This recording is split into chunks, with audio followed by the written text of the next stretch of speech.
up, guys? Today we're going to take a look at the Masters of the Universe Dorbz line from Funko.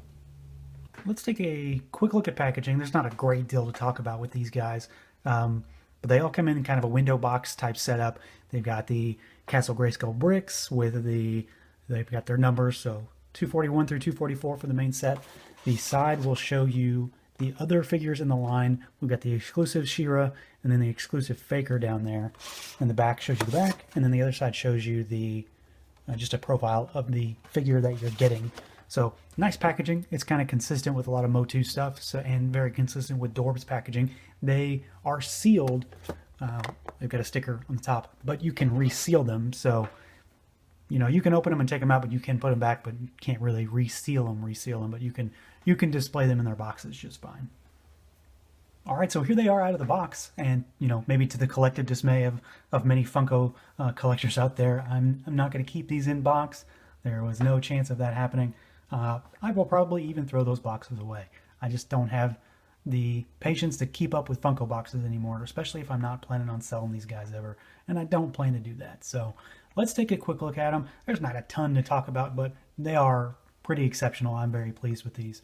So let's start with Skeletor, and you know, I would like to say we can go over articulation, but there's not a whole lot to talk about. The heads move. That's about it. There's nothing else to them. Their draw is in their design, their aesthetic, and the paint job. So Skeletor, yellow head. He's got his kind of the trademark closed kind of smiling style Dorbz eyes. We've got that black nose. And then we've got the classic Skeletor harness and the loincloth. And then he's got his Havoc staff, which is purple, kind of metallic, and then the metallic silver ram's head. So I'm very pleased with Skeletor. I think he looks really good. Of the four main ones, he's among my favorite. I honestly think that Merman looks the best. He's not my favorite, but I think he looks the best. I think his character and his style kind of lends itself well to being a Dorbz. So this is the green Merman. You know, pretty standard, not a whole lot to talk about. Nice paint job. I don't have any real issues on him, and you know, cute little guy. So I'm very happy with him. Got Man-at-Arms. We've got mustachioed Man-at-Arms. So this is, you know, Filmation style, and he looks pretty good. We got that blue helmet with the orange accents. We got, and then the body armor is all painted really well. The line work is pretty nice, and we've got the loincloth represented, the furry loincloth. I'm pretty pleased with him. I was kind of hoping there would be a you know, one without a mustache. That kind of screams Funko's business model right there. I'm surprised they didn't do that. We've got He-Man himself, and I think he looks really, really good. I'm very pleased with how he looks. You got a lot of sculpted detail in the hair, surprisingly. I was really expecting it to be like one solid piece, and it is, but there's a lot of you know, detail in there. And then the harness is painted well. The cross is got great line work on it. There's not really seeing any bleeding or any issues there. And we've got the sheath on the back. So I think they're pretty cool. I'm really, really pleased. But is that all we have? All right, so we've got another one.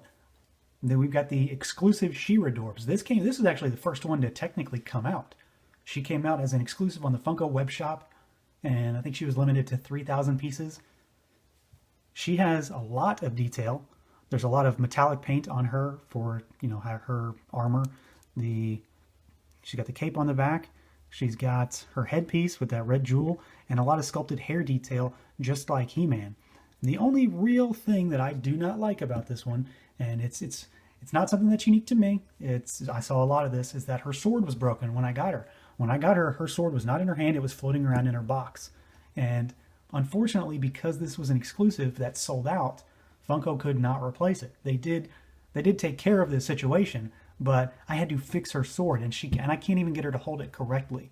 So, you know, you can see how He-Man's is more straight. I can only get hers to kind of stick out to the left a little. It's not bad, but I'm worried it's going to break off again.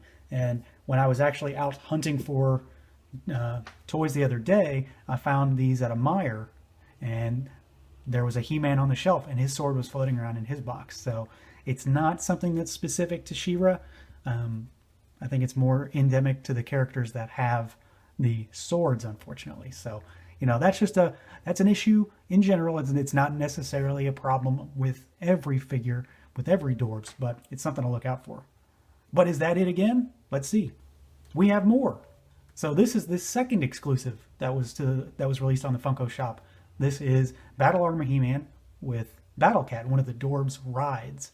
And this is easily the best of the non-chase variants. So He-Man is pretty much the same. There's not anything really different in terms of the overall figure except for his paint apps and the lack of a sword. So this is the same base Dorbz, but you can see he's got that battle armor with the H in the middle and no sword in his hand. So that's the difference there. You can take him out. It's bound to scuff the paint up though, so I'm not going to take him out anymore. And you could put Merman in, or you could put Man-at-Arms. You can't put Shira or Skeletor or regular He-Man in though, because the sword will get in the way, and I would be very worried about breaking those swords. Now, Battle Cat himself, I think, is probably the best individual thing about this line so far, and I think it pretty much guarantees that we're going to get a Panther and Skeletor at some point. I hope.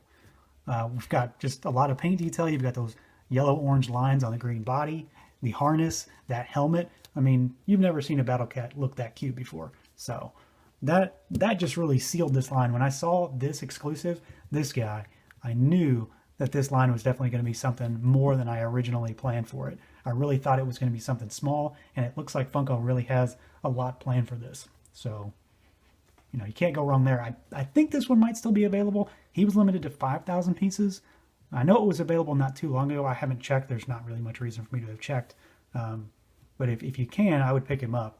And, you know, pretty solid exclusive. It's unfortunate that it's an exclusive, but, you know, that's kind of the Funko business model. So it's not unexpected. So, and as it turns out, exclusives are not just, you know, the only aspect of their business model. As anybody who collects Funko knows, they have chase figures. So there is a chase for Skeletor.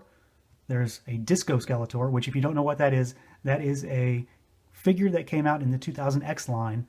It's one of the repaint Skeletors. He's orange and yellow and metallic, and fans have dubbed him Disco Skeletor, and Funko picked up on that, and that is one of the chases.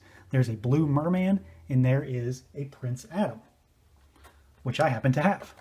So I found this guy while I was out hunting, and I think he's probably my second favorite of the chases. I would go Skeletor, Prince Adam, and then Merman. I'm not entirely sure if I'm going to open this one or not. Chances are I probably will. And, you know, I'll have him with the rest of them. But as far as looking at him right now, you can see there are some differences. So his hair color is different because Adam's hair is yellow and He-Man's is more orange. We've got, you know, Prince Adam's normal attire. And then we have the kind of vintage style purple magenta colored power sword in there. And then, of course, you've got the chase sticker, which is coveted among Funko fans. Mine is actually kind of peeling off, so I don't know. I can feel Funko fans collectively screaming right now because I'm doing that. But, you know, he's probably going to be opened. And so we've got, you know, chase for that one, chase for that one, chase for that one. We've got the Faker. I don't have him yet. He is a Walmart exclusive, and he looks to only be one in the case right now. So he's almost sort of a chase exclusive, which is frustrating. But yeah, so we've got what, 1, 2, 3, 4, 5, 6, 7 right here to show you. All right, so overall, yeah, I'm pretty happy with these. My only issue that I've had at all is the Shira Dorbz with the broken sword, but that's not something that's specific to me. Other folks had the same problem.